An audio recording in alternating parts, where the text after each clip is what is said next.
Camilo deixou o santuário amparado pelos braços compassivos de Pedro e de Salústio.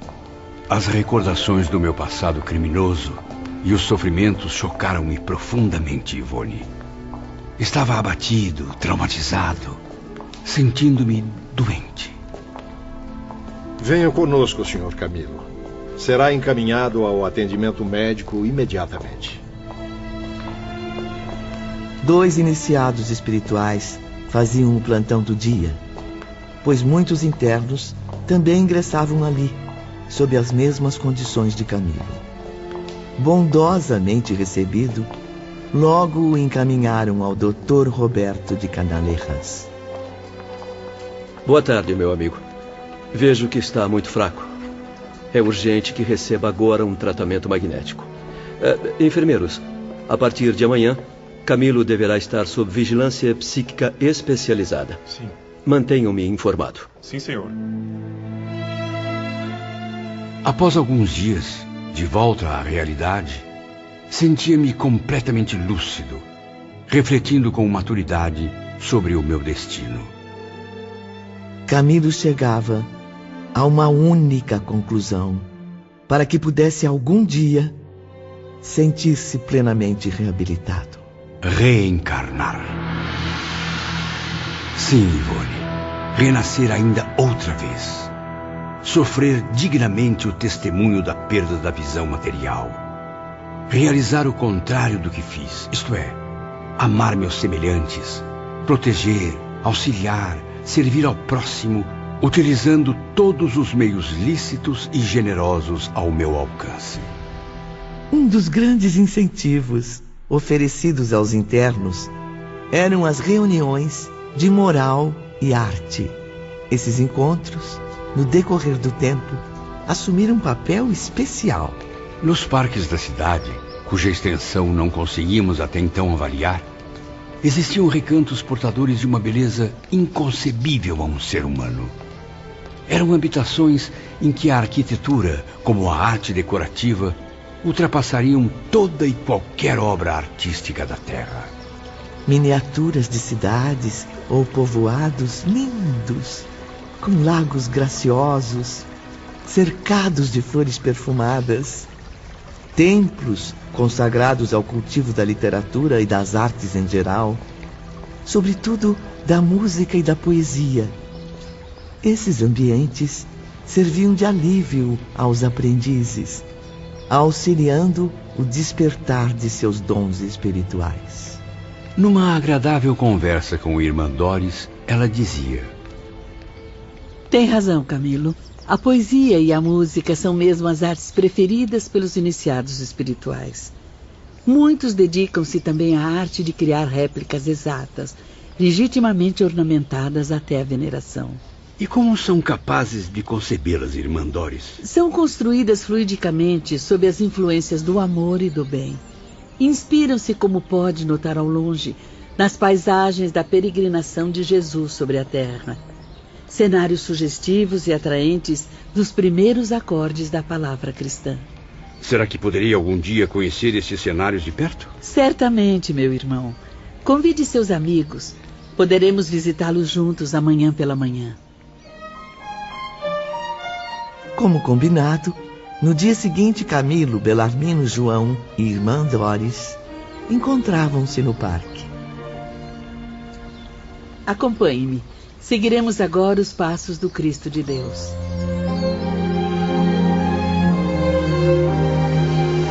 Mas que grata satisfação caminhar ao longo do lago de Genezaré, de Tiberíades e de outros locais tão sagrados e consagrados. Lugares que testemunharam o divino apostolado do próprio Jesus. É tudo tão real e ao mesmo tempo tão milagroso que é como se o Divino Mestre houvesse se afastado daqui a poucos segundos. Chego até mesmo a ouvir o doce murmúrio de sua voz vibrando no ar. A melodia inesquecível que acalenta os desventurados há 2000 anos. Vinde a mim todos vós que estáis exaustos e oprimidos, e eu vos darei o lenitivo. Aprendei de mim, porque sou simples e humilde de coração, e encontrareis descanso para vossas almas. Fico muito feliz em ouvir isso, Camilo. Sinal de que está verdadeiramente arrependido. O ano 33 da era cristã não sai de minha mente. E agora, neste lugar, posso recordar tudo com facilidade.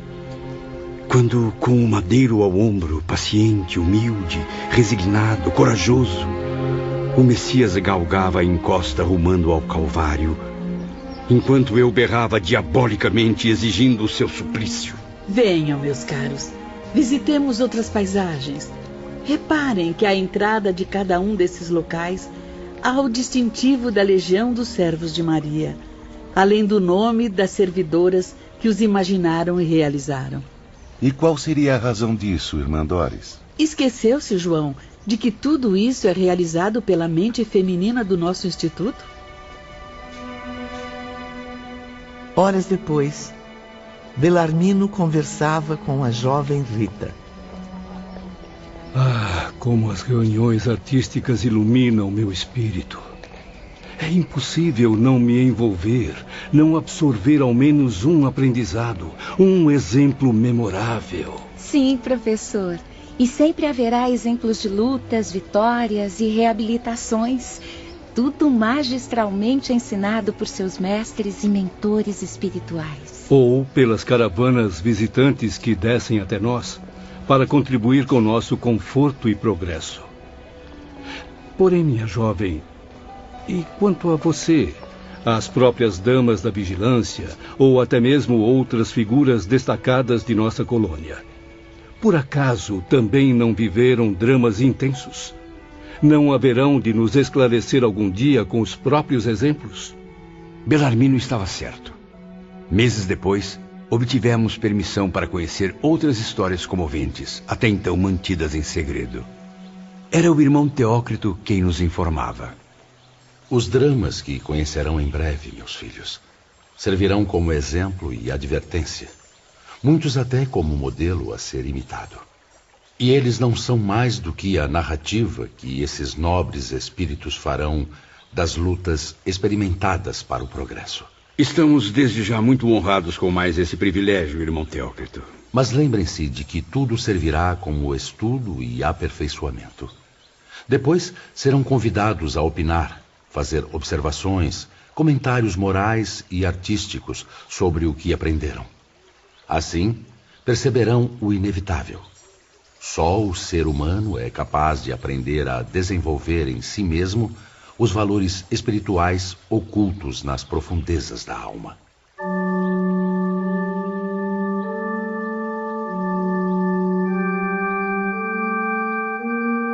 E, finalmente, chegava a vez das bondosas vigilantes apresentarem o fruto de suas meditações, de sua sensibilidade voltada para os ideais superiores.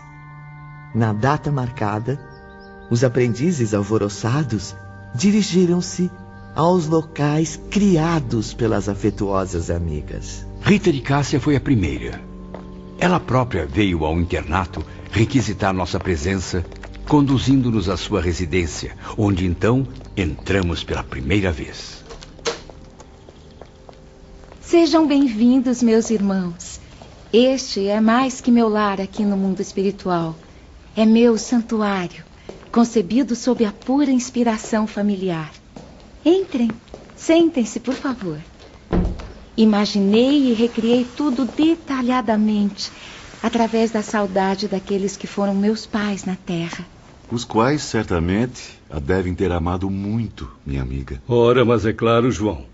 Ou já se esqueceu de que Rita era exemplo de filha amorosa, agradecida e respeitadora? Modéstia à parte, estão certos. Por isso, decidi resgatar aqui, na minha residência em Cidade Esperança, o aspecto do lar paterno, onde vivi uma curta existência na terra. Foi em Portugal onde faleci, lá pelos idos de 1790.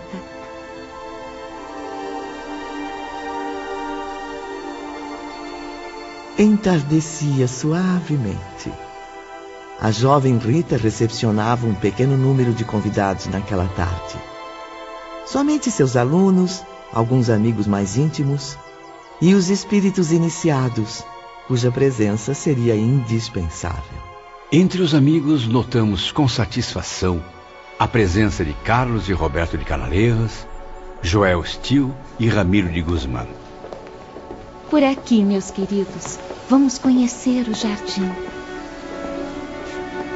Passaram, então, por uma sala ampla e agradável, cuja doce beleza comprovava toda a gentileza da sua criadora. Depois, entraram num pequeno salão ao ar livre, onde poltronas artísticas e originais alinhavam-se em semicírculo. Que belo instrumento!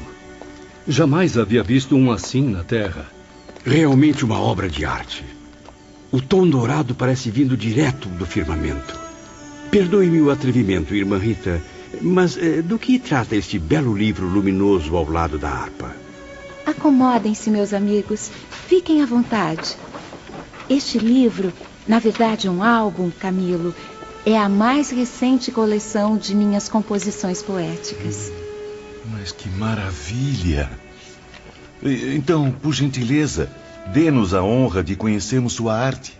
Irmão Ramiro, poderia acompanhar-me ao som da harpa? Mas é claro, com todo prazer. Então, no silêncio harmonioso da formosa cidade universitária no mundo espiritual, Ritinha declamava suas poesias. E os aprendizes, que apenas acabavam de ambientar-se ao local, eles que mesmo já tendo recebido belas lições da moral divina, de filosofia e de ciência, também foram agraciados com visões inéditas de incrível beleza literária. Nunca ousei transpor para estas linhas a genialidade do que presenciei naquela tarde. Não teria capacidade para transmiti-la com precisão. Ritinha lia no seu álbum, mas sua leitura superior, sua declamação, mais do que maravilhosa, era divina. Sugeria encantamentos, emoções inimagináveis, enquanto Ramiro de Guzmán completava com acordes de música elevada e pura. Irmã Rita, espírito em franco progresso, Camilo. É uma das poucas vigilantes que sabem plenamente criar as cenas do pensamento, coordená-las, dar-lhes vida. Ah, meu caro Roberto, os 10 criminosos aqui presentes cultivaram as belas letras quando encarnados no globo terrestre. Nenhum de nós, porém, soube enobrecer este dom divino, aplicando-o a serviço do bem, da regeneração dos leitores. Servíamos, quando muito, ao nosso próprio bolso, à vaidade e ao orgulho, satisfeitos por nos julgarmos privilegiados, senhores de situação especial. Na verdade, produzimos somente teorias erradas ou banalidades fadadas ao esquecimento. E eis que aqui, no além-túmulo, esta menina de apenas 15 anos apresenta aos senhores um novo padrão. O do intelectual moralizado que serve à nobre causa da redenção própria e alheia. E assim, Dr. Carlos, Ritinha oferece-nos uma proveitosa lição. Confesso que sinto-me confuso e envergonhado, lembrando o desperdício dos valores intelectuais que possuo. Enquanto Rita declamava as poesias, elevavam-se de sua mente ondas luminosas, atingindo todo o recinto. As cenas descritas nos versos corporificavam-se ao redor de todos, estabelecendo vida e movimento.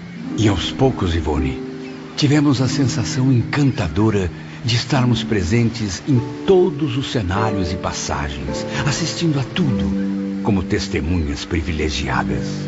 A natureza servia de inspiração para as palavras, agora transformadas em imagens. Surgiam então os mares e oceanos deslumbrantes, retratados habilmente à visão dos aprendizes. Depois vinham as montanhas imponentes, monumentos eternos, ricos depósitos de valores inestimáveis, cofres sagrados nos quais Deus ocultou tesouros para que os seres humanos por si mesmos se apossassem deles dignamente. Mais adiante, a exuberância das selvas, santuário fecundo e abundante. Mas não era tudo. Floresciam composições sobre seres humanos, carentes de redenção. Histórias emocionantes, atraentes, de amigos da própria poetisa. E, enfim, quando a poesia silenciou, nós que há muito havíamos perdido o hábito de sorrir, deixamos expandir o sorriso reconfortado da mais pura satisfação. Conforme têm compreendido, meus caros irmãos, procurei associar a ideia do divino às minhas humildes composições. Convidei a todos para lembrar algo de extrema importância. Esqueceram-se de glorificar seus ensaios literários quando foram homens, com as dádivas que o universo oferece ao legítimo pensador. Tinham Deus a se revelar aos seus olhos, representado nos tesouros inconfundíveis da natureza. Poderiam glorificá-lo auxiliando a outros menos esclarecidos a encontrar também o pensamento divino, mas preferiram o negativismo destruidor, análises impertinentes, conceitos puramente materiais, porque não foram capazes de edificar sequer a si próprios. O que apresentei nesta tarde, vocês receberam como a mais elevada expressão literária que poderiam conceber. Saibam, no entanto, que para nós é só o ponto inicial, simples abecedário de conhecimentos artísticos, pois sou apenas uma aprendiz humilde e ainda cambaleante da ciência universal. Dias depois, no decorrer do nosso aprendizado, Surya Omar, cujas aulas só eram ministradas em sentido prático, levou-nos às dependências onde se asilavam nossas irmãs de infortúnio. Era o próprio instrutor quem nos esclarecia. Infelizes mulheres, fugindo ao nobre papel de guardiãs de virtudes tão elevadas, deixaram-se arrastar ao abismo das paixões inferiores. As mesmas que originaram também o seu fracasso, meus alunos. Lembro-me de que, ao chegarmos do Vale Sinistro, fomos logo separados delas. Sim, João. Os elementos masculinos foram conduzidos a diversos setores, porém dirigidos por normas idênticas, sob tutela da mesma instituição. Mas a verdade é que jamais foi permitido a vocês o convívio com o elemento feminino suicida. Porém, ao ingressarmos na cidade universitária, passamos a conviver com elas. Há também várias senhoras suicidas cursando a mesma aprendizagem renovadora. É fato, professor Bellarmino. E assim como vocês, elas também vivem aqui até o momento da reencarnação. No entanto, completamente separadas dos seus alojamentos. Naquela manhã clara e fresca, um extenso grupo de acadêmicos do mundo espiritual partia com seus instrutores em visita educativa aos departamentos femininos, situados na outra extremidade da colônia. Aníbal de Silas, Epaminondas de Vigo e várias vigilantes tomavam parte na caravana. Havia então precisamente 10 anos que nos internamos em Cidade Esperança. Já não nos arrastávamos caminhando pelo solo em uma viatura como no passado. Progredimos, afinal. É estranho, meus amigos, mas sinto-me cada vez mais leve, menos sujeito às atrações planetárias. É verdade, Bellarmino. Aprender a planar pelo espaço, transportando-nos por um impulso da vontade, é uma das maiores dádivas que poderíamos receber. Sim, João. Mesmo com o trajeto restrito ao perímetro de nossa colônia, é uma bênção extraordinária. Tudo parece mais fácil, como seria na casa paterna. Não estranhem, meus caros. Afinal, este é o modo comum a um espírito de transportar-se. Porém, suas vibrações pesadas de criminosos suicidas os impediram por longo tempo. Vamos, meus filhos, caminhemos aos departamentos hospitalares. De lá partiremos aos grupamentos da colônia correcional. Momentos depois, ao ingressarem surpresos no departamento hospitalar feminino, a semelhança é impressionante. Parece que estamos nos mesmos alojamentos que nos abrigaram. E não é só isso, irmão Camilo. Aqui existem as mesmas filiais, tais como o isolamento e o manicômio. Além disso, há características idênticas às de vocês no estado moral e mental das internas. Suponho, então, que a direção é a mesma dos anexos masculinos. Isto é, Teócrito como chefe-geral dos hospitais, irmão João à frente do manicômio, Padre Miguel nos serviços do isolamento e Padre Anselmo na torre. Está enganado, professor Bellarmino. Tais cargos elevados, assim como os dos funcionários internos, já não são os mesmos dos setores masculinos.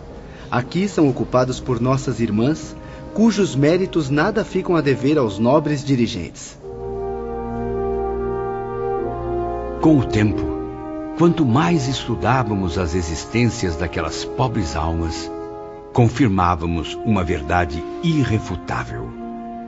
O espírito, reencarnado muitas vezes para missões femininas, adquire com maior eficiência as virtudes redentoras.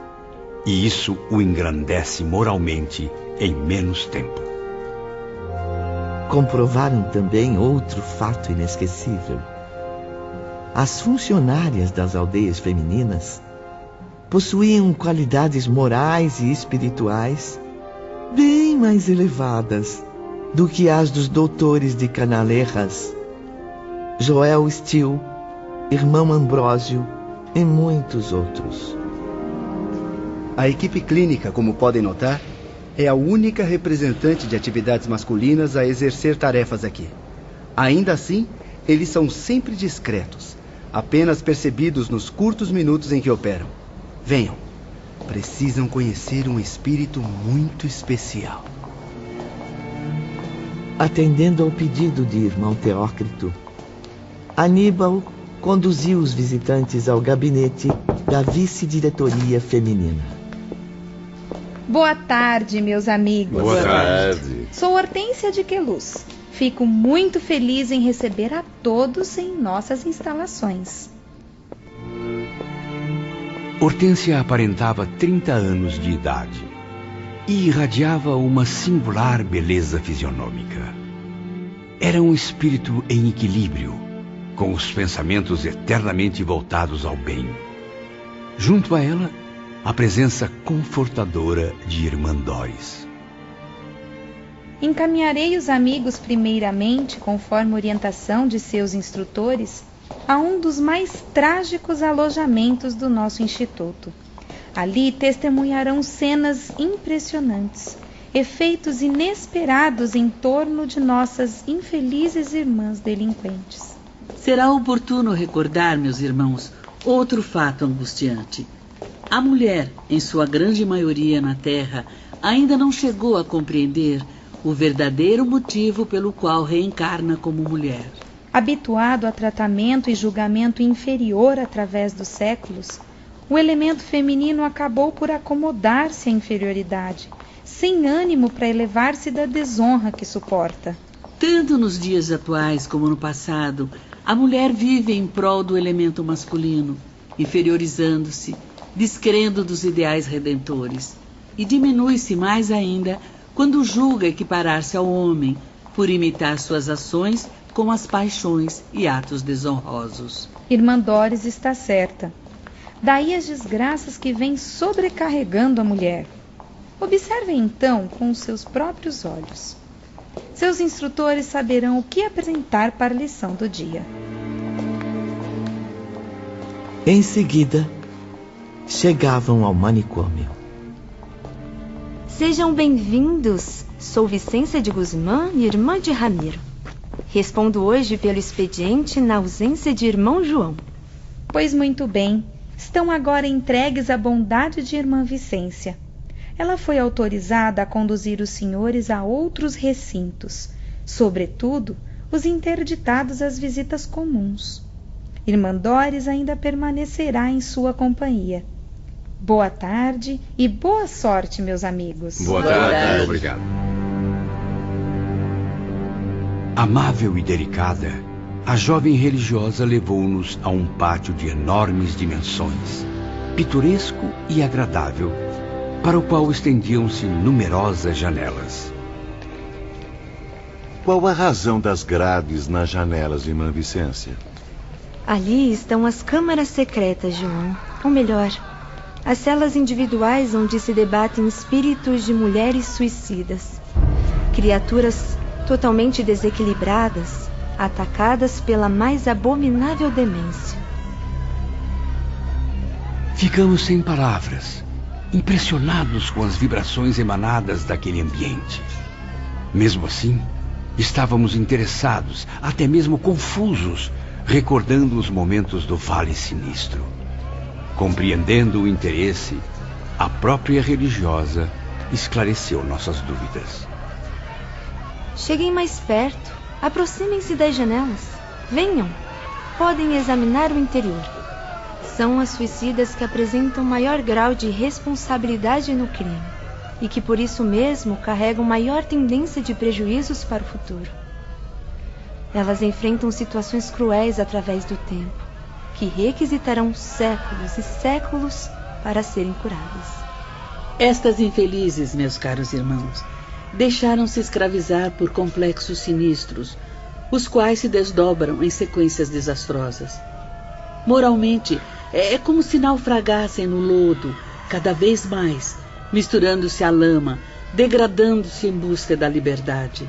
Mas o que as levou a desistir da existência terrena? Muitas corromperam as leis do matrimônio, traindo a moral, a ética do compromisso conjugal. Esqueceram-se de que ao reencarnar haviam prometido à lei, como a seus superiores, fidelidade e proteção à família. Pois bem, com tamanhos compromissos a pesarem na sua consciência, eis que não só profanaram os vínculos sagrados do matrimônio, como também as leis da criação. Negaram-se ao compromisso da maternidade, entregando-se às paixões e aos vícios terrenos. Foram fracas, dominadas pelas vaidades, seguindo caminhos da inferioridade moral. Abortaram, expulsando das próprias entranhas os corpos em gestação, envoltórios de pobres espíritos que tinham compromissos a desempenhar ao seu lado.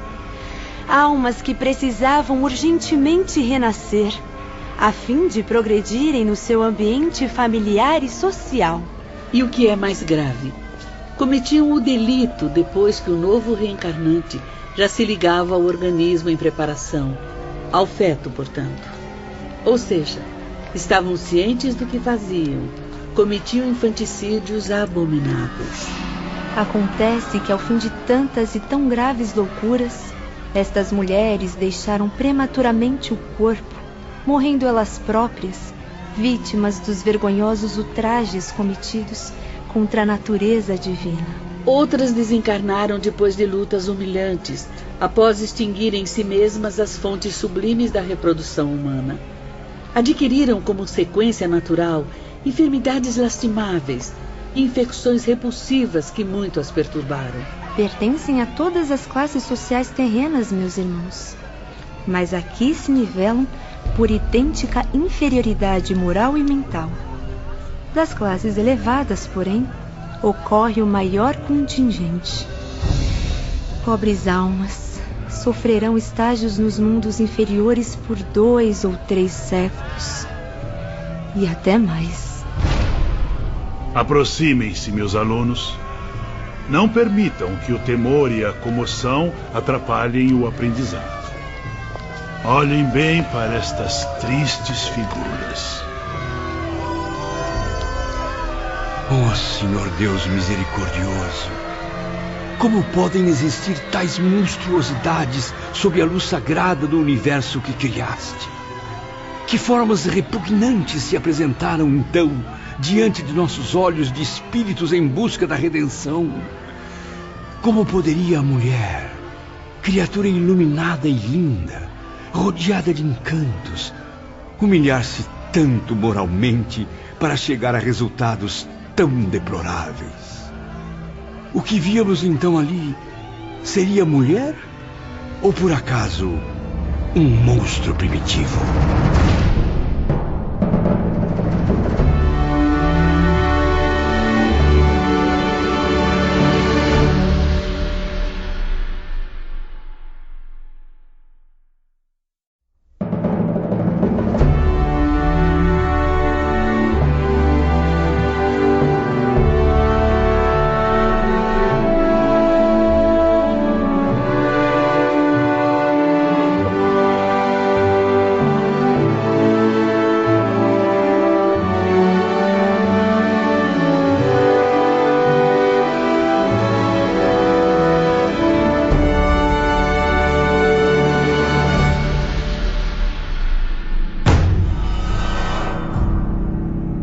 O terror invadia a alma de Camilo e dos demais aprendizes. Quanto mais observavam aquelas criaturas hediondas, mais impressionados ficavam.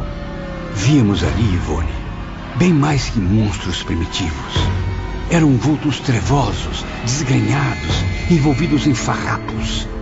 A síntese mais repugnante da ruína humana, lutando contra 1000 formas perseguidoras que superlotavam o recinto. Ao longo dos seus corpos, notavam-se feridas generalizadas, sobre as quais apareciam estranhos desenhos. Prestem atenção. Observem bem, meus caros alunos. Trata-se da reprodução mental de embriões humanos. Seres que tenderiam a se desenvolver nos aparelhos procriadores carnais, mas que se viram repelidos do sagrado óvulo materno. Sua imagem permanece, porém, refletida no perispírito da genitora infiel, como produto mental do ato nefasto. É deprimente, caro Surya Omar. Várias destas delinquentes encontram-se desfiguradas por 3, por 5, 10 imagens de embriões. Você percebe agora como a raça humana ainda tem muito a evoluir, professor Bellarmino. Veja o que essas mulheres fizeram a si mesmas e aos pequeninos. Pobres criaturas indefesas que agora flutuam em torno desses espíritos perturbados, torturando a consciência delas. Meu Deus, quanta maldade! Mas vejo também outros indivíduos obsessores em torno delas. São exatamente os filhos que estas mulheres não tiveram. Ou melhor, que não deixaram viver para cumprirem sua missão terrena. Eles não perdoam as atitudes que resultaram em prejuízos aos seus urgentes interesses espirituais. Passaram então a persegui-las com ódio e revolta, ainda presos àquelas que seriam suas mães, como se o processo de gestação continuasse no além-túmulo. Estas entidades obsessoras, verdadeiros monstros fabulosos, amigos ouvintes, nenhuma expressão da linguagem humana poderá descrever. O que será destas mulheres? Haverá luz para elas? Renascerão, reparando o erro fatal, João. Embora dementes, incuráveis, na tentativa de corrigir a desarmonia vibratória. Serão monstros repulsivos, deformados, doentes. Outras marcharão para os planos inferiores, onde rangerão os dentes e chorarão, conforme a profecia de Jesus no Evangelho e no Apocalipse, até que se libertem de tamanha desonra. Não me lembro de ter visto estas mulheres no Vale Sinistro.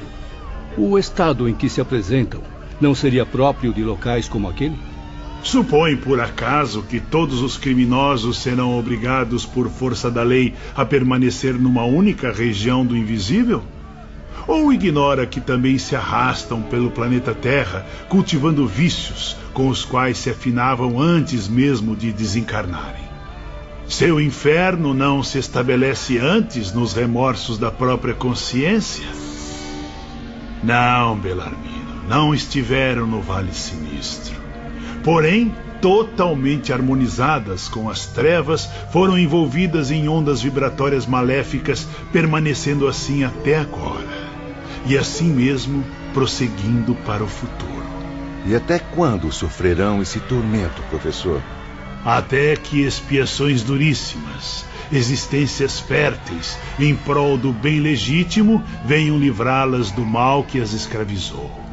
Na deplorável situação em que as contemplamos, João, é bem verdade que se encontram em estado melhor do que já estiveram. Concorda comigo, irmã Vicência? Sim. Ao menos estão sob proteção de fiéis amigos do bem, abrigadas em local seguro.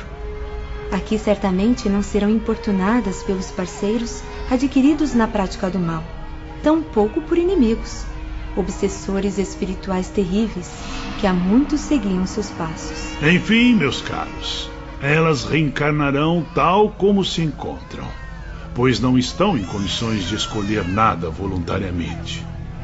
Todas as providências já foram tomadas para a volta delas ao renascimento.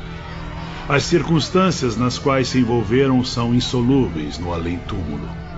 Necessitam urgentemente de melhorias vibratórias. Por isso renascerão em qualquer meio familiar terreno em que haja resgates dolorosos a se confirmarem. Por outro lado, existe a possibilidade de serem acolhidas em lares cristãos que queiram fazer a caridade de recebê-las por amor a Deus. O que não será assim tão fácil.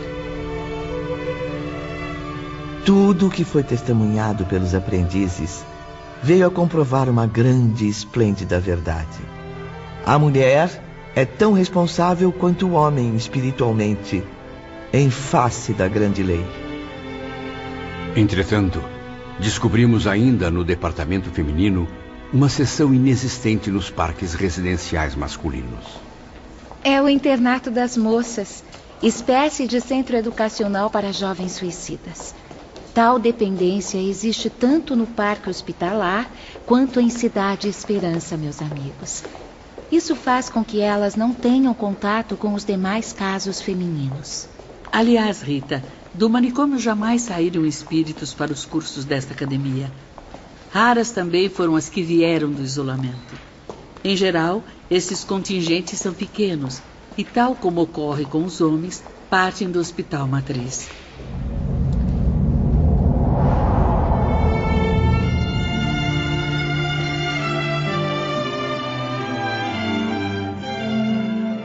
Faz precisamente 52 anos que habito o mundo espiritual.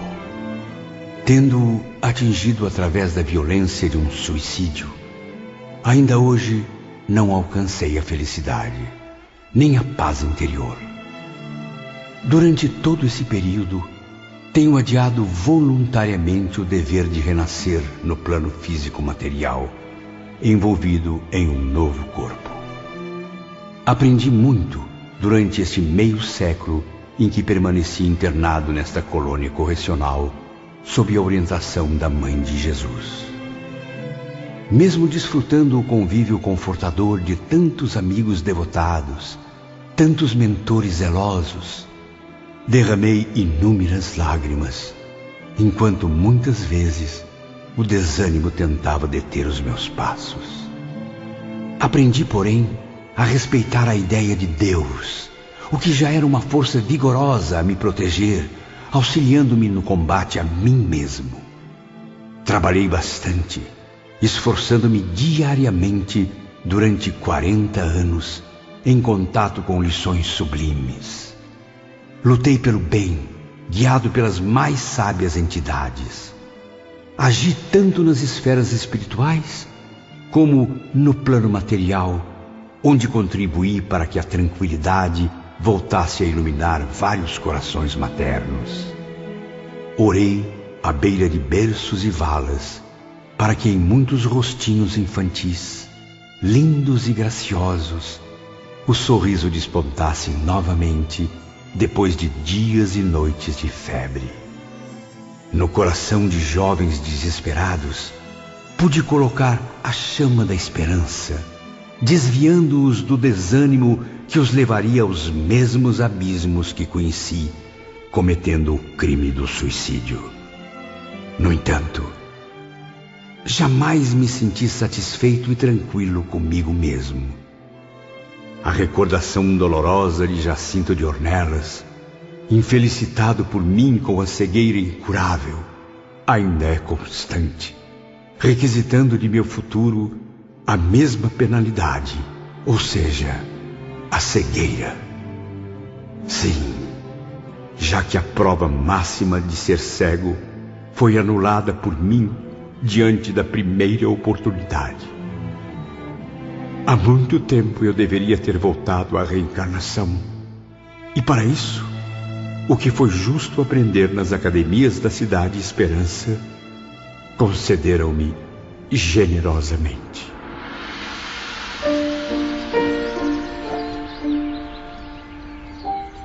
Certa manhã ensolarada, Camilo caminhava na companhia de Teócrito à sombra do jardim central. Na verdade, excelentíssimo diretor, eu só tenho a agradecer ao Instituto. Quem diria? Até mesmo a nobre ciência da medicina psíquica eu pude estudar contando com a ajuda de excelentes instrutores durante aulas inesquecíveis. Agradeça acima de tudo a Maria de Nazaré, meu filho. E acredite, o trabalho que você já executa há 12 anos nas enfermarias do hospital certamente trará muitos méritos ao seu espírito. Foi uma honra substituir Joel Steele, que partiu para novas experiências terrenas. Tal aptidão valerá a você a possibilidade de tornar-se um médium curador, Camilo. Porém, mais tarde, quando habitar novamente a Terra na próxima encarnação. Fico muito feliz em poder ajudar cada vez mais os sofredores terrenos, irmão Teócrito. Mas falta-me, no entanto, o idioma fraterno do futuro. Como sabe, tal estudo é facultativo. Aliás, todos os demais deveres que ainda abraçará também o serão. Meu conselho é que o faça, meu filho, e com muita dedicação, pois esse idioma, cujo nome simbólico é o mesmo de nossa cidade universitária, resolverá problemas até mesmo no além-túmulo. Pois estou decidido, prezado irmão. Desejo adquirir esse novo conhecimento. Pretendo dedicar-me profundamente ao Esperanto. Ao reencarnar, levará o idioma da paz impresso nas fibras do cérebro perispiritual. Depois, em ocasião oportuna, terá a intuição de aprendê-lo novamente com professores terrenos. Isso significa que serei mesmo médium já na próxima existência? Sim, Camilo. Por isso, uma vez reencarnado, deverá comprometer-se a difundir as verdades celestes entre a humanidade, apesar da cegueira que o espera nas estradas do futuro.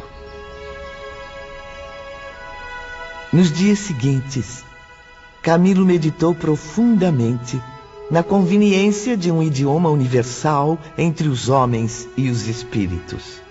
E ainda medito, Ivone, enquanto eu mesmo, como médium que seria, poderia produzir em prol da fraternidade cristã. Obtida a permissão para mais este curso memorável, Camilo matriculou-se na academia que lhe era destinada.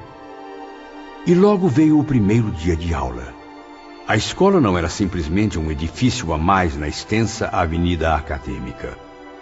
Tratava-se de um tesouro de beleza arquitetônica que levaria o pensador ao sonho e ao deslumbramento. A prestativa irmã Rita acompanhava-me naquela manhã. É também um templo, meu amigo, como os demais edifícios. Aqui, a fraternidade universal é homenageada sempre e sob as mais sadias inspirações da esperança por ministros do bem. Vamos, Camilo. As escadarias nos levarão à alameda principal. Lá estão Pedro e Salúcio.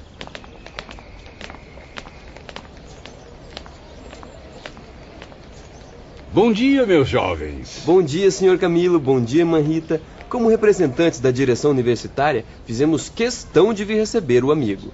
Em termos terrenos, pode nos chamar de inspetores escolares. Ao longe, surgia então um imponente edifício. Era, porém, a única construção em tonalidades verdes e douradas, em contraste com a maioria de tons azuis e brancos. O mais impressionante era que não obedecia ao estilo hindu. Lembrava antes o estilo gótico, evocando até mesmo certas construções famosas da Europa. Os recintos interiores eram o que de mais belo e nobre Camilo apreciou em Cidade Esperança. Estou maravilhado, meus caros inspetores, mas não vejo aqui os traços característicos dos nossos arquitetos.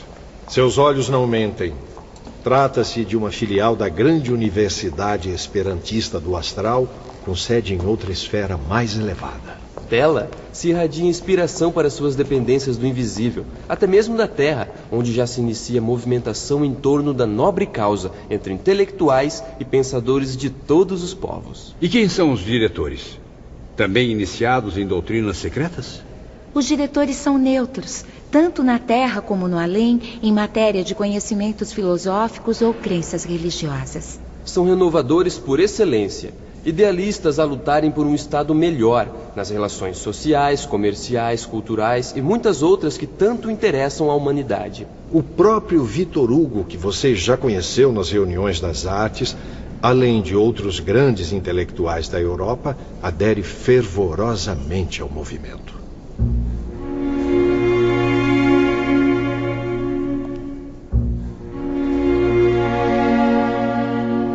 Minutos depois, Camilo tomava lugar no amplo e bem iluminado salão, onde ocorreriam as primeiras aulas. Uma vez ali, não pude evitar grande surpresa ao observar os aprendizes. O elemento feminino era superior em número ao masculino. E as mulheres mostravam-se dedicadíssimas ao aprendizado.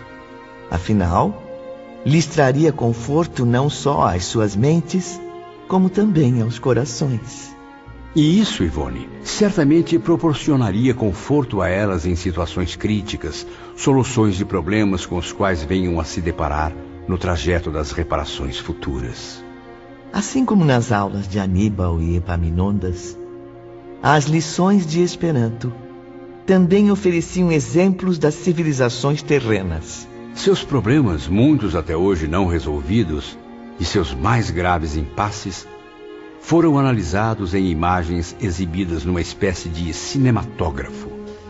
E eu contava sempre com os esclarecimentos dos jovens inspetores Pedro e Salústio.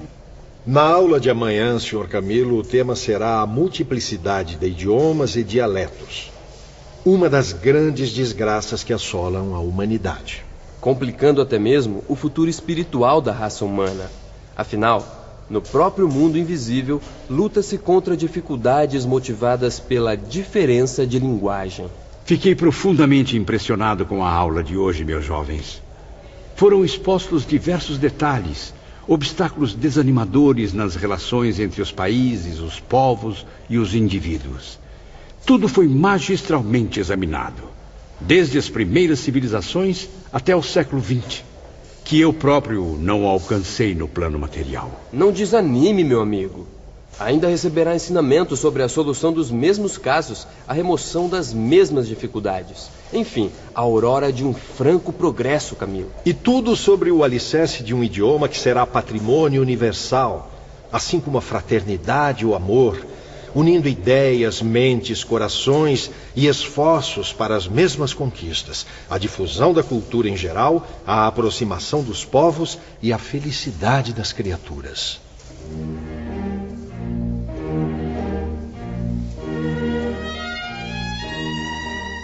No decorrer das aulas, Camilo aprendeu a soletrar as primeiras palavras. Elas eram apresentadas de forma artística, através de quadros vivos. Eram álbuns, livros que se moviam, inteligentes como se animados por um fluido especial. Ensinavam-nos a conversação, a escrita, toda a expressão de um idioma que ia se imprimindo em nosso intelecto. E os alunos iriam além da confraternização com os indivíduos terrenos. De quando em quando, recebiam visitas das esferas mais elevadas, no intuito de os encorajarem aos novos desafios. Eram verdadeiros congressos, Ivone. Assembleias brilhantes que tratavam do interesse da causa, das atividades para a vitória do ideal, dos sacrifícios e lutas para sua difusão e progresso. Era quando recebíamos a colaboração daqueles vultos eminentes cujos nomes a história terrena registrou. Eram daqueles dias radiosos. Camilo participava de mais uma inesquecível reunião. Grandes turmas de alunos, aprendizes do mesmo movimento e pertencentes a outras esferas, aderiam a tais congressos, colaborando piedosamente para o reconforto de seus pobres irmãos prisioneiros do suicídio. Os espíritos iluminados de Irmã Doris, Irmão Aníbal e do grande pensador Victor Hugo também estavam presentes.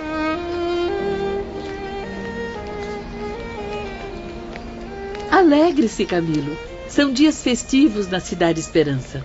Nunca, enquanto homem encarnado, sequer sonhei em contemplar estas suntuosas praças ajardinadas, este majestoso palácio da Embaixada Esperantista, Irmã Doris.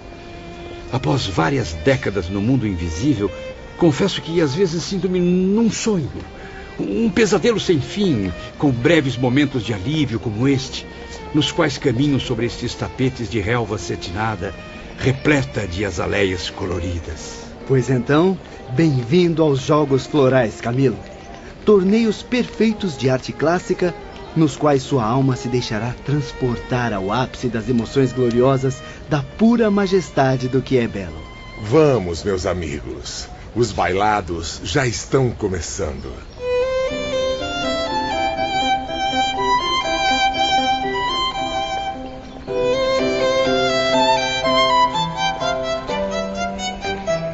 Mas que beleza de espetáculo, meus amigos! Felicite suas devotadas auxiliares, Irmã Doris. Os cenários, as melodias e os artistas são extraordinários. Muito obrigada, irmão Victor Hugo. Méritos também às jovens esperantistas que se superam a cada evento. Suas almas reeducadas à luz da fraternidade nunca se esquecem dos infelizes irmãos suicidas, descendo das paragens luminosas e felizes em que vivem para visitá-los. Nobres criaturas! Sempre a nos conceder trégua para as terríveis preocupações com suas magníficas expressões artísticas.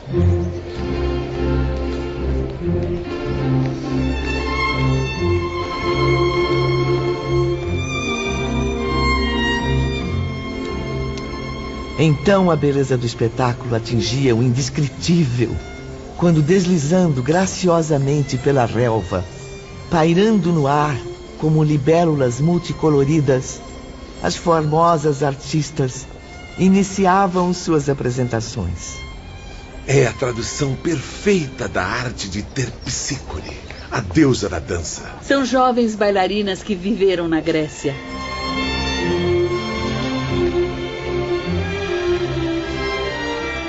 Depois ainda viriam egípcias, persas, hebraicas, hindus, europeias, uma extensa falange de talentos encantando-nos com sua graça e gentileza. Ao mesmo tempo, efeitos de luz suntuosos inundavam o cenário, como se extraordinários fogos de artifício descessem do firmamento. Eram raios que se cruzavam em belíssimos jogos de cores, transformando-se em cintilações surpreendentes. Logo mais, músicos célebres que viveram na Terra farão também suas apresentações. E meu grande amigo Frédéric Chopin estará presente, colaborando com suas sublimes inspirações, agora muito mais ricas e nobres. Tudo em benefício do amor ao próximo, do culto à beleza divina. É a pura expressão da arte, manifestada em um estado de moral que, infelizmente, os humanos estão longe de conceber. Depois dos inacreditáveis concertos musicais... Ah, meus caros, Este é um de meus momentos prediletos. Os concursos poéticos. E o idioma escolhido pelos artistas será, é claro, o Esperanto. Permita-me esclarecer uma dúvida, Sr. Vitor Hugo. Não haverá espaço aqui para outras formas de arte, outras expressões musicais ou estilos poéticos? Aqui só se admite a arte clássica, meu amigo. Esta cidade universitária jamais presenciará regionalismos de qualquer espécie. E acredite, é para o próprio bem de todos, porque o objetivo de nossos guias espirituais superiores é promover sempre a busca da harmonia.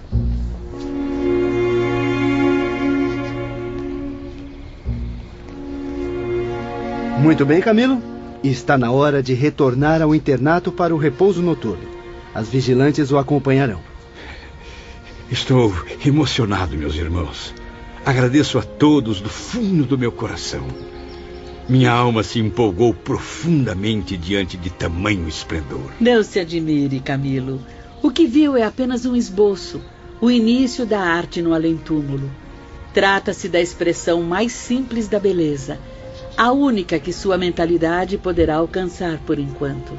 Em esferas mais bem dotadas que a nossa, existe mais, muito mais. Cumpre, porém, a alma pecadora refazer-se das quedas, fortalecendo-se por meio da renúncia, do trabalho, do amor, a fim de merecer a grande dádiva, gravitar para os planos superiores. Que Jesus e Maria de Nazaré acompanhem seus passos, sempre.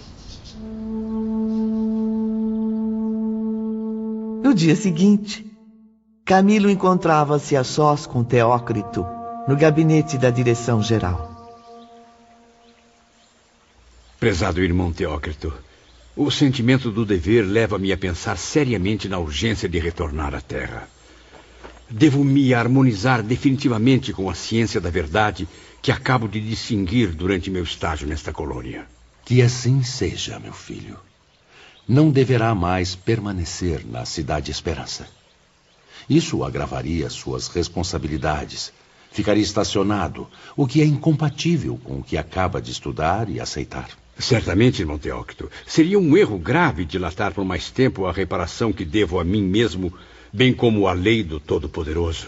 Pois conte com o meu apoio e, acima de tudo, minha fé e convicção de que sairá vitorioso. É chegado o seu momento, Camilo. Dos antigos companheiros que imigraram do Vale Sinistro, que passaram pelo hospital e ingressaram na cidade universitária, você é o único a permanecer aqui até hoje. Pobre espírito, sempre desencorajado a experimentar as próprias forças nas lutas terrestres. Mas agora sinto que devo seguir os passos dos amigos. Belarmino de Queiroz e Souza, meu fiel companheiro dos momentos mais difíceis, partiu há 10 anos para novas experiências. Lembro-me dele. Preferiu renascer no Brasil, pois ali teria com maior facilidade o amparo da doutrina que abraçou nestas academias, no mundo espiritual. Numa de minhas expedições à Terra, debrucei-me comovido e afetuoso sobre seu triste berço de órfão pobre, pois perdeu a mãe tuberculosa 1 ano depois do nascimento. Bem sei que muitas vezes tem sussurrado conselhos de eterna ternura aos seus ouvidos infantis. Sei que está presente ao lado de Belarmino durante as horas desoladas em que ele se põe a meditar, pequenino e infeliz, nos espinhos que já lhe ferem o coração. E como tenho chorado de compaixão e tristeza ao contemplar sua infância angustiante. O corpo físico desfigurado, herança inevitável do suicídio no século XIX, filho mirrado e doente de mãe tuberculosa, com um futuro idêntico a aguardá-lo na maioridade. Desejei partir com ele, servir-lhe de irmão, vivendo ao seu lado a fim de ampará-lo, confortá-lo, reanimando a mim mesmo ao contato de sua afeição tão leal. E por que não o fez, meu amigo? Impossível. Seria uma missão de amor que não estaria ao alcance de um condenado como eu, carente dos mesmos socorros e atenções. Que assim seja, Camilo. Somente mais tarde, após a vitória dos testemunhos, irá reencontrar Belarmino, aqui mesmo, a fim de reiniciarem a marcha para o melhor. É verdade que irmã Doris também se apresentou em favor de Belarmino? Sim, Doris Mary desejava segui-lo no círculo familiar, pois o amava ternamente. Colocou-se à disposição para sacrifícios intensos, por desejar suavizar-lhe as amarguras com os carinhos da fraternidade cristã. Não lhe foi, porém, concedida permissão para tanto. Tamanha renúncia implicaria desgraças sucessivas, e Doris possui méritos. Tem direitos e compensações concedidas pela lei. Mas é claro, irmão Teócrito, ela vem de uma existência terrena extremamente dolorosa, bem suportada ao lado de um esposo incompreensível e brutal, pelo que soube. Existência que o suicídio de seu filho Joel infelicitou ainda mais, meu caro. Agora, seus guias não aconselharam novos sacrifícios pelo filho, e muito menos por Belarmino, que causou o mesmo desgosto à sua velha e dedicada mãe. Doris velará, antes e acima de tudo, por ambos, como sombra luminosa e protetora sobre o trajeto a realizarem, oferecendo-lhes inspiração e conforto nas horas decisivas. E quanto aos demais amigos e instrutores, meu nobre diretor? Parece que todos me abandonaram aqui. Cada vez mais sinto-me sozinho, perdido entre certezas e dúvidas, ilusões e realidades, coragem e medo.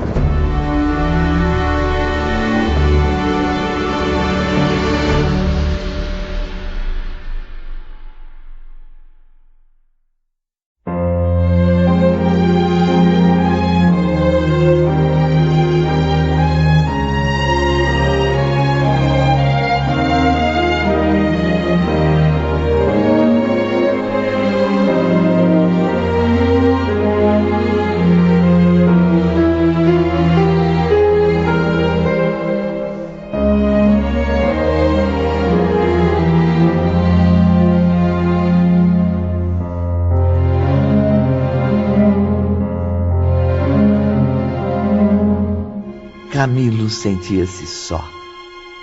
Os velhos companheiros de infortúnio além-túmulo já haviam partido para novas provações na terra. Teócrito o ouvia bondosamente. Não só Belarmino e Joel desceram as renovações reparadoras, irmão Teócrito. Nos últimos anos venho procurando encontrar-me com outros amigos e instrutores. Tudo em vão. É verdade, Camilo.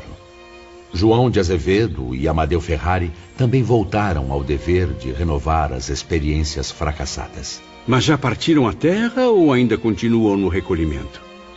Pobres espíritos. Há 8 anos que não os vejo.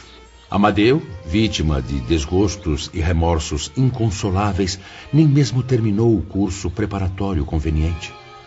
Muniu-se de profunda coragem à luz dos ensinamentos cristãos e partiu. Em nossas últimas conversas, ele afirmava que voltaria ao Brasil caso obtivesse consentimento do Instituto. Pois lhe foi concedido, Camilo.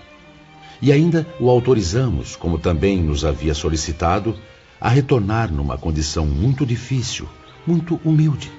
Assim, irá reparar com paciência a dupla mágoa que o aflige, a do suicídio e a da tirania. Não sei, meu Deus, juro que não sei, porque ainda não tive coragem de imitar esse gesto tão nobre deles. Tenho procurado por vários anos os conselhos do Dr. Roberto, mas há tempos que não o encontro. Roberto de Canalejas não faz mais parte da nossa equipe de médicos aprendizes, Camilo. Ele deixou o departamento hospitalar, pois acaba de partir para a reencarnação. Tomou novas vestes carnais, sob a responsabilidade de atuar nos ensinamentos da terceira revelação. E a irmã Rita de Cássia? A linda e encantadora vigilante que já enxugou tantas lágrimas dos meus olhos torturados. Por onde anda essa alma iluminada, a quem me afeiçoei com a mais doce ternura possível ao meu coração? Ela seguiu o gesto de Roberto? Os dois reencarnaram na mesma época, mas não viverão experiências semelhantes. O matrimônio não está no trajeto do admirável Roberto de Canalejas. Ah, Roberto, espírito iluminado. Certamente optou por não se casar, fiel ao antigo sentimento pela mulher amada. Exatamente, meu irmão. Preferiu antes servir às causas mais amplas, desdobrando-se em atividades a favor da coletividade. E quanto a Rita? Caráter firme, coração evoluído para as altas aspirações. Qual será a sua missão terrena? Irmã Rita é muito especial, capaz de realizar missões femininas de grande responsabilidade.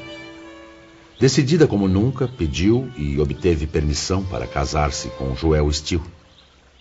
Surgirá em sua vida como radiosa aleluia, depois que ele se reabilitar perante a própria consciência. Que ótima notícia!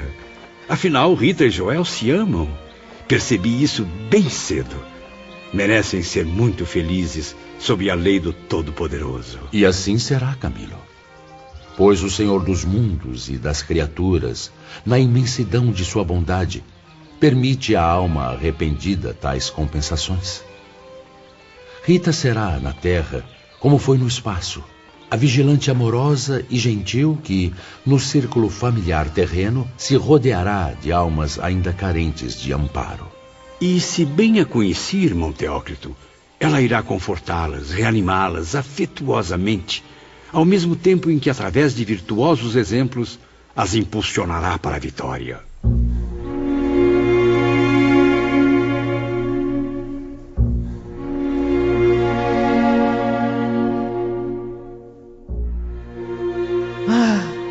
Quantas vezes, querido ouvinte, nas exaltações de um sofrimento que parece irremediável, o ser humano se desespera, atirando-se à aventura sinistra de um suicídio.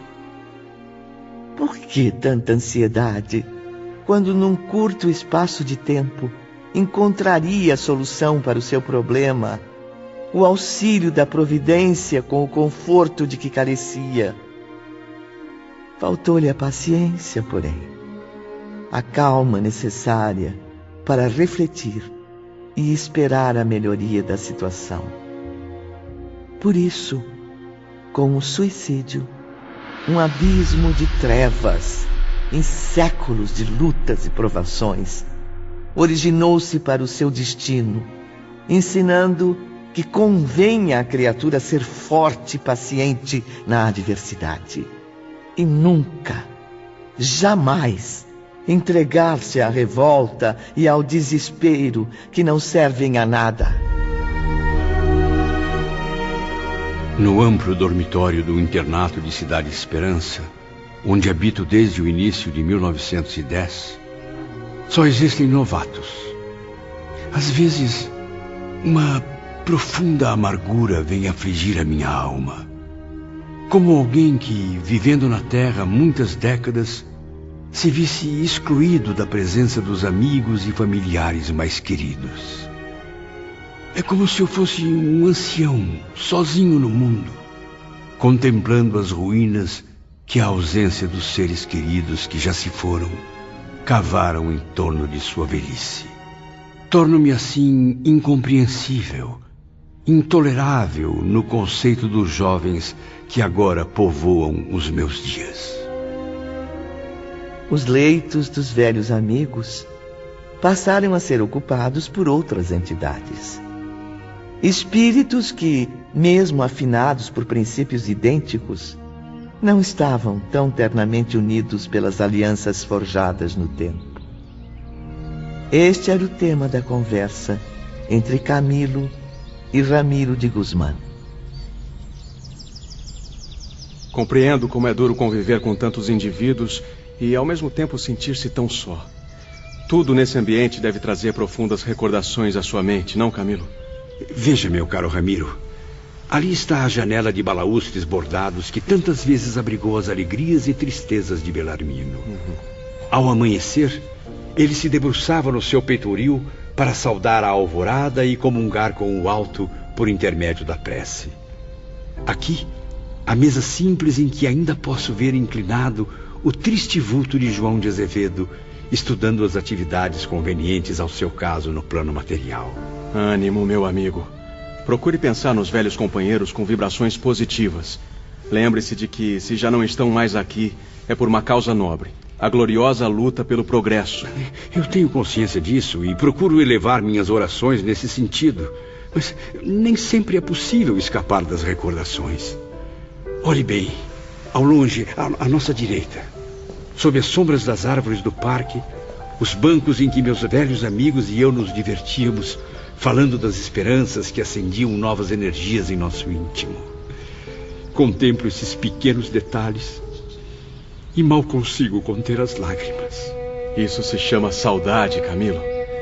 É ela que faz a angústia sussurrar em sua alma, dizendo que deve imitá-los sem demora, a fim de saldar as dívidas da consciência. Jamais, no entanto, Camilo deixava de trabalhar.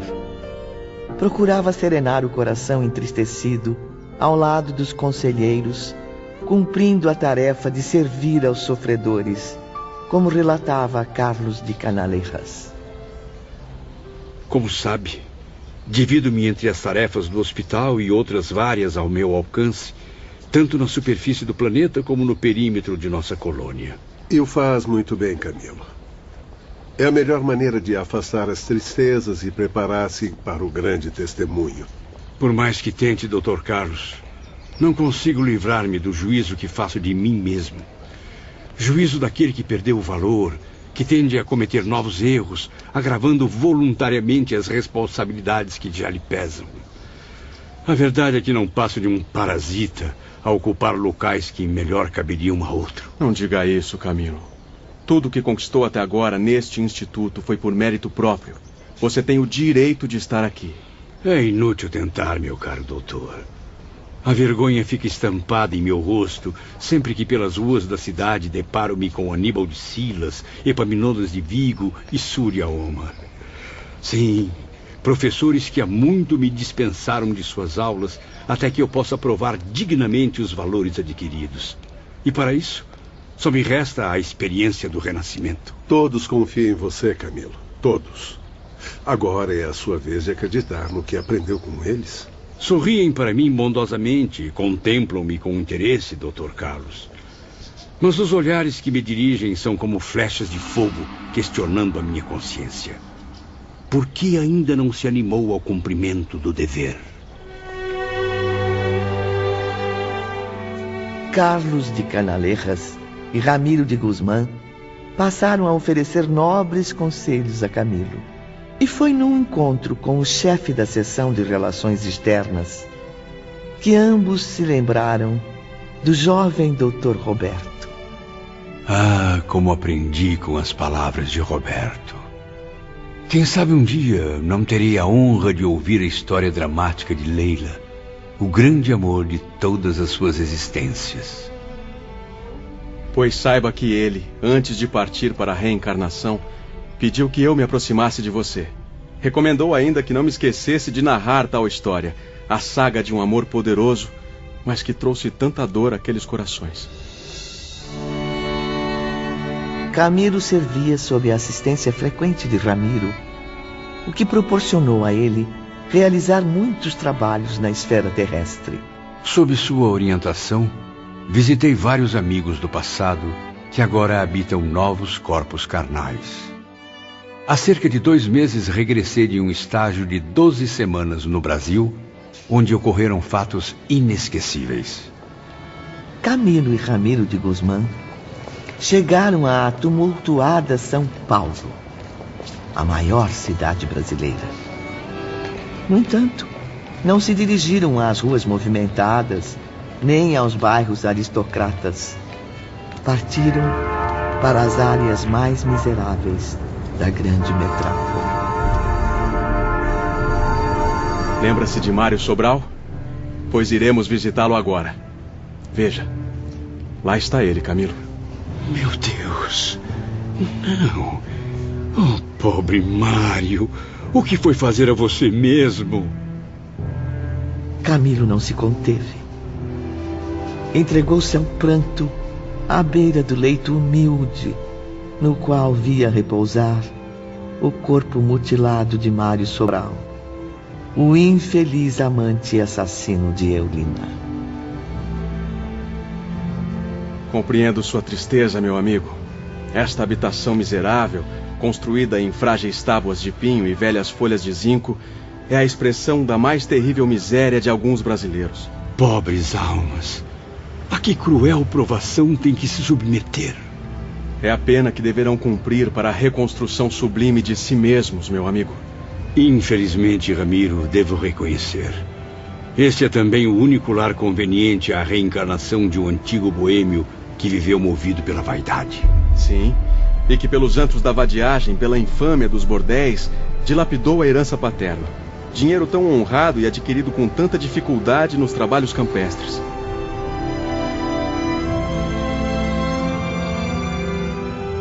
Mário estava vestido como um maltrapilho. Tinha os pés descalços, feridos pelas pedras das estradas em que transitava. Mutilado das mãos, apresentava os cabelos ainda despenteados. A fisionomia semelhante à que Camilo conhecia desde o Vale Sinistro. Ele está nervoso, com muita dificuldade para respirar, Ramiro. Mário foi atacado por uma estranha doença que tortura a sua traqueia e a sua faringe. Isso lhe causa crises frequentes e penosas, atraindo febre alta e deixando-o sem voz. Que desgraça! Mas ninguém o ajuda. Não vejo nenhum familiar por perto. Mário vive agora sem família, Camilo. Lembre-se bem, no passado, em Lisboa, ele difamou o círculo familiar em que havia nascido. Um lar tão honrado e amável que a providência divina lhe ofereceu a fim de que se munisse de boa vontade para realizações honestas.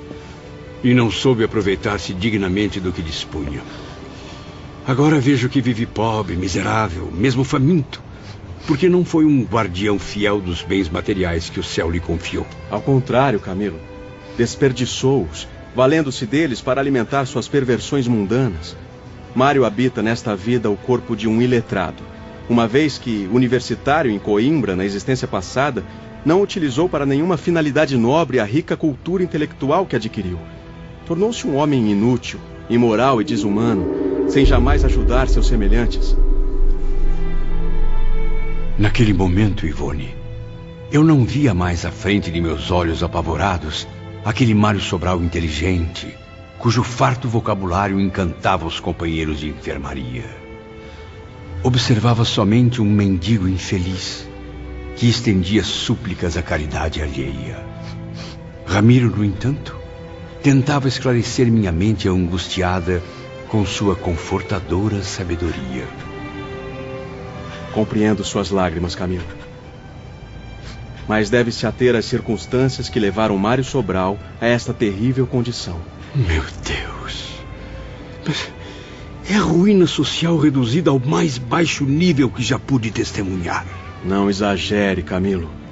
Veja bem, observe com o olhar do coração. Não contemplamos um depósito de ruínas neste casebre ou neste corpo mutilado, mas o trabalho de reerguimento espiritual de uma alma pertencente à imortalidade. Sim, meu caro ouvinte. Profundamente arrependido dos atos cometidos no passado, Mário traçou ele mesmo o seu mapa de provações terrenas. Camilo tinha consciência disso, mas era difícil ser frio naquele instante, compreender racionalmente o motivo de tanto sofrimento. É tudo resultante da lei de causa e efeito, meu amigo.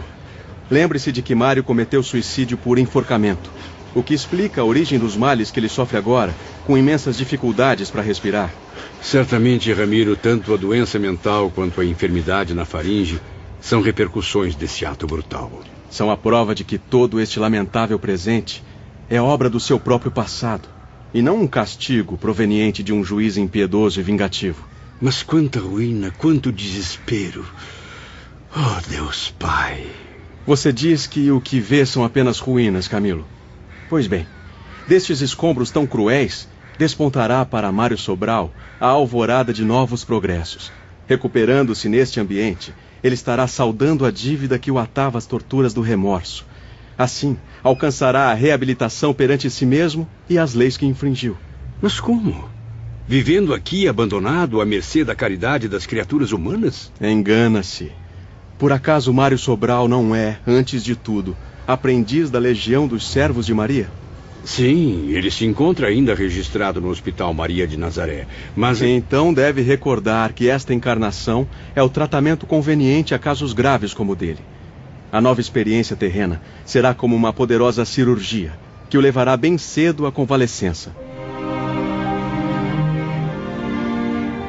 Aos poucos, Camilo passou a sentir a presença marcante de irmão Teócrito, como se o velho mentor falasse aos seus ouvidos.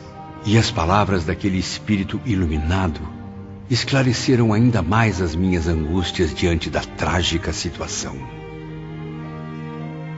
Acredite, meu filho, estarei sempre à frente dos seus passos.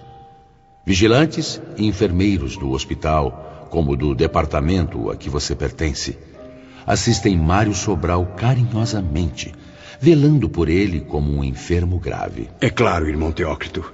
Jamais duvidei da presença dos servos de Maria ao lado desse pobre espírito reencarnado. Mas o que eles podem fazer de imediato para aliviar tanto sofrimento? A verdadeira recuperação não se opera de imediato, Camilo, mas pouco a pouco, dia a dia, em sintonia com as razões divinas. E será diariamente, transfundindo energias, coragem, esperanças, que nossos irmãos espirituais auxiliarão Mário Sobral. Sim, esperanças cada vez mais novas e sólidas. Preocupados sempre em ajudá-lo a remover as montanhas das maldades que levantou em seu destino. Obstáculos causados pelas ações cometidas por ele próprio, à revelia do bem. A energia vibratória de Teócrito partiu, deixando Camilo novamente a sós com Ramiro de Guzmán. Talvez não saiba, mas eu mesmo o visito frequentemente, como nesse momento, fiel às minhas missões. Muitas vezes também encaminho o seu espírito aos nossos postos de emergência do astral, no intuito de reconfortá-lo, de estimular suas energias fluídicas. Só assim Mário suportará essa amarga sentença que lhe tirou, como posso observar, o velho sorriso do rosto. Estranho, mas é como se ele intuitivamente tivesse a noção dos motivos que o levaram à ruína. Não é bem assim, Camilo. Observe com atenção.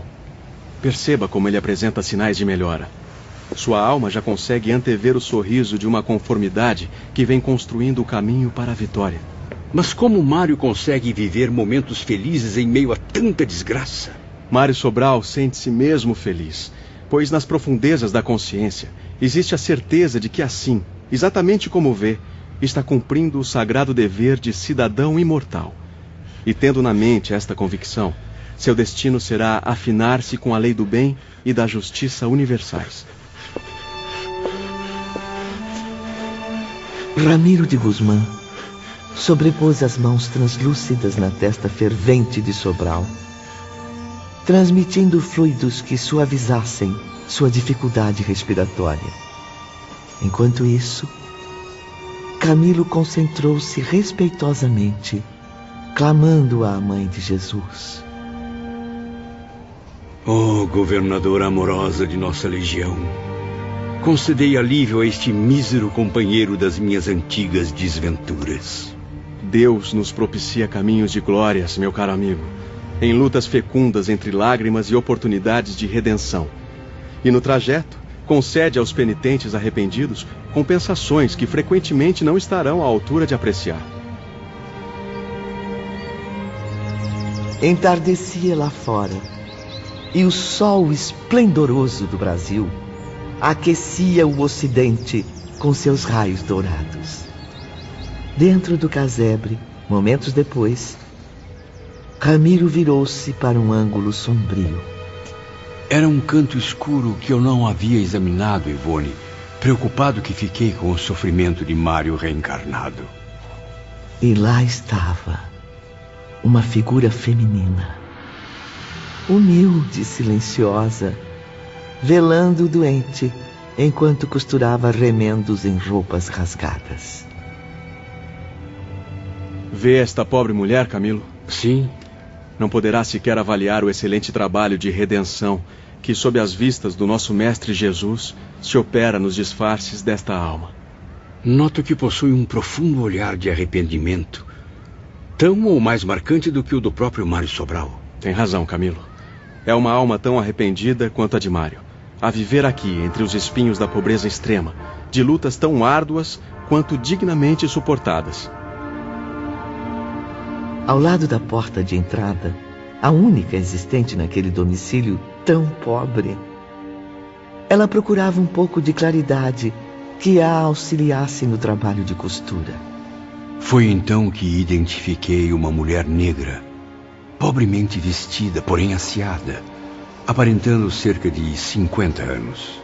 De sua fisionomia serena, transparecia uma singela humildade que deixou Camilo profundamente admirado. Não a conheço, Ramiro. De quem se trata? Faça você mesmo um esforço, Camilo. Aproxime-se dela. Observe a expressão desta singela mulher ao se dirigir ao enfermo. Note sua preocupação, seu carinho ao levantar a cabeça de Mário Sobral para ministrar-lhe a medicação homeopática. Aprofunde-se nas ondas vibratórias do seu pensamento, meu caro amigo, e veja o que aconteceu há cerca de 40 anos, na época em que Mário retornou ao corpo carnal. A mulher pensava, e em torno do seu cérebro as imagens se erguiam em agitações e sequências confusas. Enquanto Camilo, apavorado e comovido, começava a visualizar os pensamentos da pobre mulher, como num livro aberto diante dos seus olhos. Vi Mário renascendo em um prostíbulo, sua mãe inconformada com a maternidade, observando o corpo franzino do filho todo mutilado. Era uma cena muito triste. Meu Deus! Que desgraça! Dei à luz um monstro que mal tem forças para chorar como um recém-nascido. Não! Eu não aceito! Eu não posso ter concebido essa criatura tão repugnante! As imagens tornavam-se cada vez mais impressionantes, Ivone. A criança estava sufocada, sofria terríveis contrações, como se mãos assassinas desejassem estrangulá-la. Ramiro de Guzmán, percebendo minha angústia, passou a me auxiliar na compreensão das próximas cenas. A mãe de Mário Sobral era uma infeliz pecadora, a quem a maternidade atrapalharia a continuação das suas atividades. Observe agora, Camilo.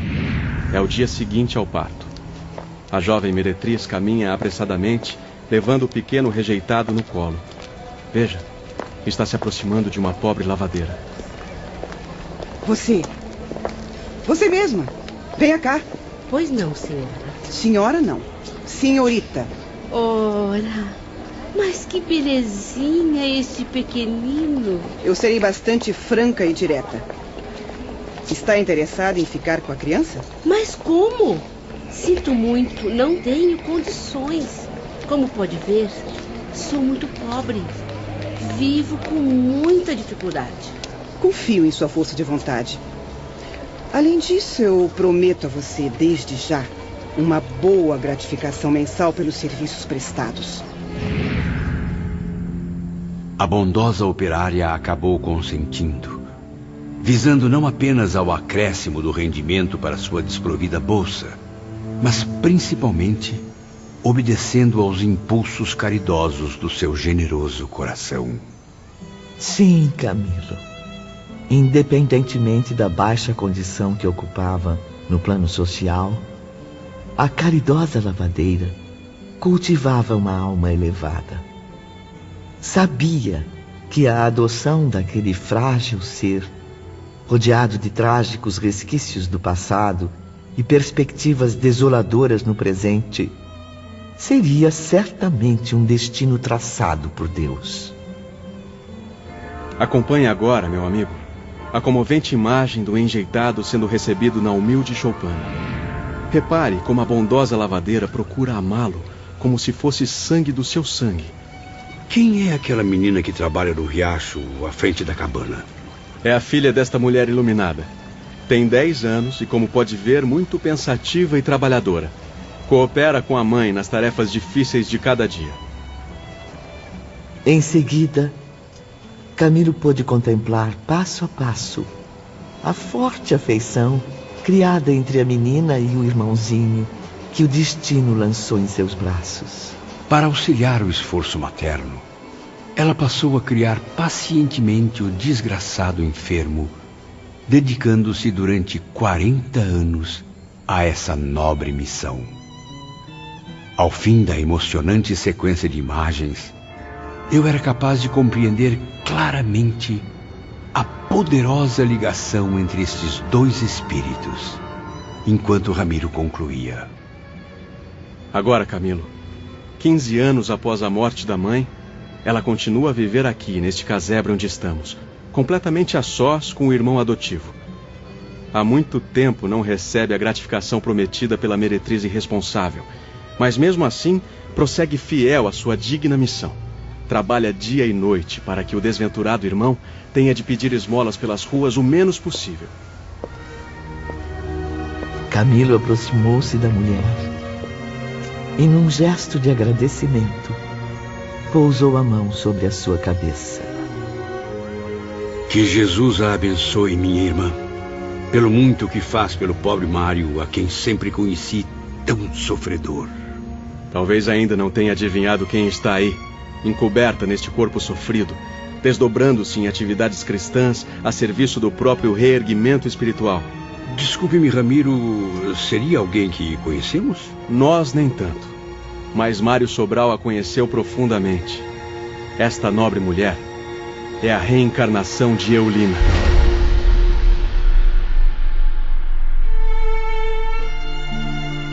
Movido pelo exemplo de Mário e Eulina, reuni forças para tomar a decisão inadiável.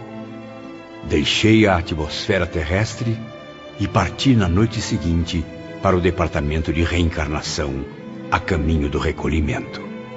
E qual não foi minha surpresa ao ser recebido pelo irmão Teócrito dias depois, numa bela manhã de primavera. Que notícia maravilhosa, meu caro amigo. Vejo que agora, mais do que nunca, está convicto. Soube que veio tratar do esboço corporal que ocupará na Terra. Exatamente, irmão Teócrito. Já iniciei as pesquisas para o ambiente mais propício ao renascimento reparador. Consultei as autoridades da colônia que acompanham o meu caso e todas foram unânimes em me reanimar. Pois então não perca tempo, Camilo. Conte conosco no que precisar. Agradeço a todos, mas desejo organizar eu mesmo o programa para minhas tarefas reparadoras. Creio que já possuo lucidez suficiente para assumir tamanha responsabilidade. Pois muito bem. Confio em suas palavras. Tenho absoluta certeza de que será justo com você mesmo e com as leis divinas. Mesmo assim, não hesite em nos procurar. Será sempre bem recebido. Camilo passou a se dedicar assiduamente ao seu novo projeto de vida. Uma nova existência, porém marcada pelos velhos desvios do passado.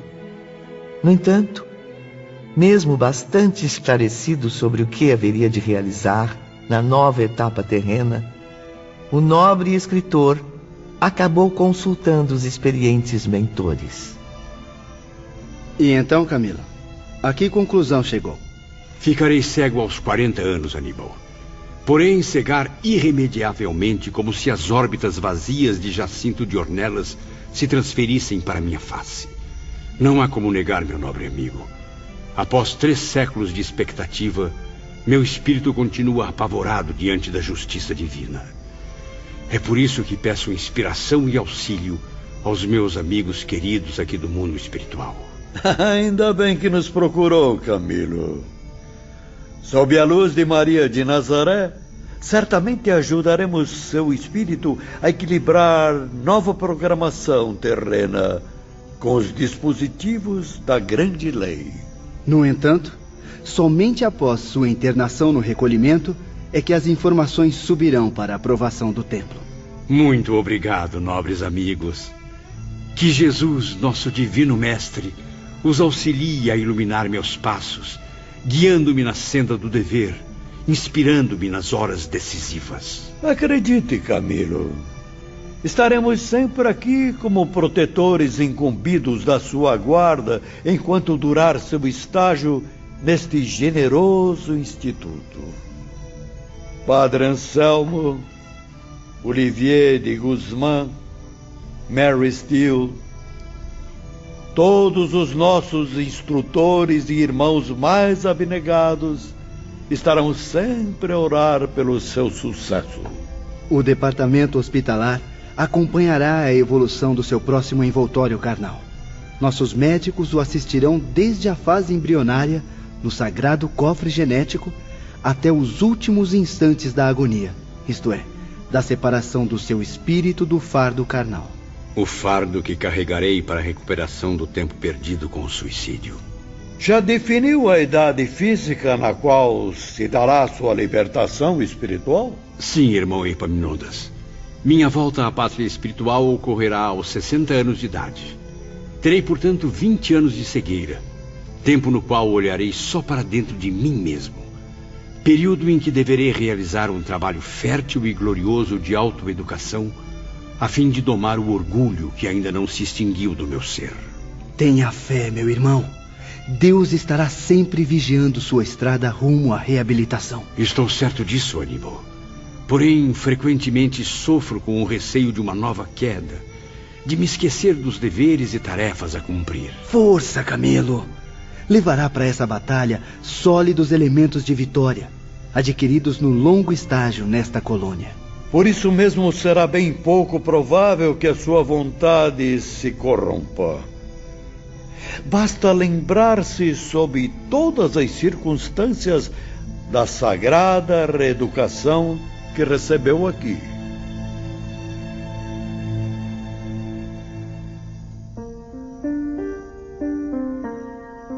Nos dias seguintes, Camilo despediu-se de todos os amigos e companheiros numa peregrinação fraterna pelos departamentos da colônia. E todos, Ivone, sem exceção, foram unânimes em me prometerem assistência espiritual durante o exílio na terra, com suas preces ao Senhor de todas as coisas.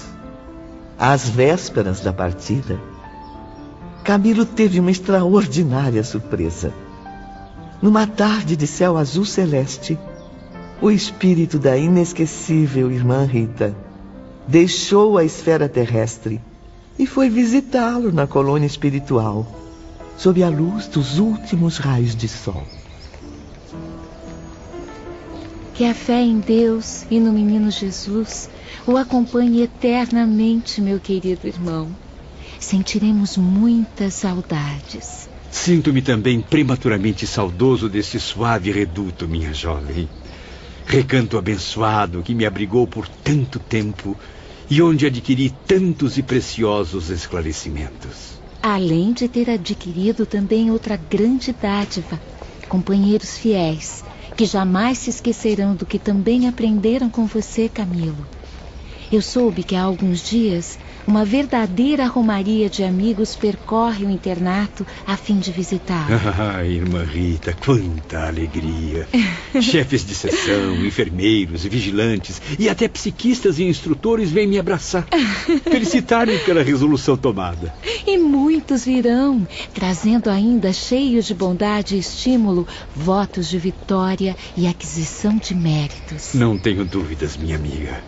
Estou absolutamente certo de que nos testemunhos novos que me esperam às margens do velho e querido Tejo, uma falange luminosa de entidades amigas estará presente.